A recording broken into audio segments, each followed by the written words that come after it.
জায়গাটা যে এত সুন্দর মানে কি বলবো, অসাধারণ একটা ফিলিংস হচ্ছে এই জায়গাটায় আইসা।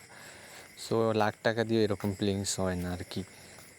ছোট ছোট বাচ্চারা পড়তেছে এই যে পানির উপর দিয়ে যায়। So welcome Kurigram. আজকে কুড়িগ্রামের আমরা এমন একটা জায়গায় আসি যেটা এতটাই সুন্দর, আর ওয়েদারটা জাস্ট দেখেন, বলার মতো না, অনেক সুন্দর ওয়েদার। কি বলবো, দুই সাইডে হচ্ছে যে পানি আর মাঝখানে হচ্ছে একটা রাস্তা। আর আজকের ওয়েদারটা দেখেন কত সুন্দর। তো আমি আমার বন্ধু মিলে যাচ্ছি বাইকে করে। জায়গাটা যে এতটাই সুন্দর, আর এখানকার একটা ইন্টারেস্টিং ব্যাপার হচ্ছে যে সামনে একটা জায়গা আছে, সেটা হইলো যে মানে রাস্তার মধ্যে পানি উঠছে আর কি। মানে ওইখানে যে এত সুন্দর জায়গাটা, মানে আপনারা না দেখলে হয়তো বিশ্বাসও করতে পারবেন না। আর এইসব জায়গায় মনে করো যারা আসে তারাই বুঝে, আর তারাই ফিলিংসগুলো পায়, যারা এইসব জায়গায় ঘোরে ফেরে তারাই একমাত্র বুঝে। এই যে জায়গাটা দেখতেছেন, এটাই হলো সেই জায়গা। সো এই জায়গায় এখন আমি যাব। যে দেখেন মানে এত সুন্দর এই জায়গাটা।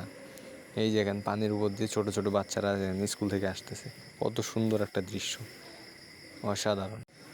আবার দুঃখজনকও বিষয়, কারণ তাদের এখানে পানি চতুর্দিকে দেখেন পানি। আর আমার থেকেই বিষয়টা অনেক ভালো লাগলো, কারণ তাদের থেকেই হচ্ছে যে অনেক হয়তো এটা একটা কষ্টের বিষয়, কারণ এই রাস্তাটা অনেক দূর পানি না, অল্প একটু জাস্ট এই যে এইখান থেকে শুরু করে ওই যে সামনে দেখা যাচ্ছে ওই দিকে হচ্ছে যে মানে পানি নেই। আর এই জায়গাটা একটু নিচু, এই জায়গাটা দিয়ে হচ্ছে যে পানি আর কি বয়ে যাচ্ছে। আর চতুর্দিকে পানি দেখেন, পানি কীরকম হয়েছে, পুরা একেবারে অবস্থা খারাপ। একটা গাড়ি ঠিক মতো এদিক দিয়ে যাইতে পারে না।